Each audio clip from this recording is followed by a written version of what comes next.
Dharani portal کی خدمات عرضی طور پر 4 دنوں کے لیے بند رہے گی۔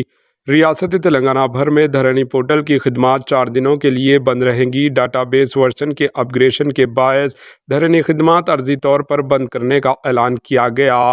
حکام کے مطابق جمعرات کی شام 5 بجے سے اپ گریڈیشن کا عمل شروع ہو گیا اور یہ عمل 16 دسمبر 2024 پیر کی صبح تک مکمل ہو جائے گا۔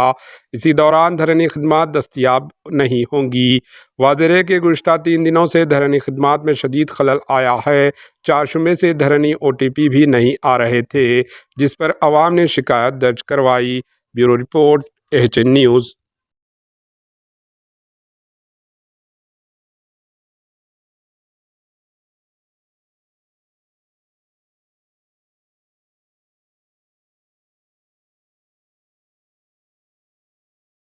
ہمارے HN نیوز کو سبسکرائب کریے تاکہ آپ کو نوٹیفیکیشنز آتی رہے وقت پر۔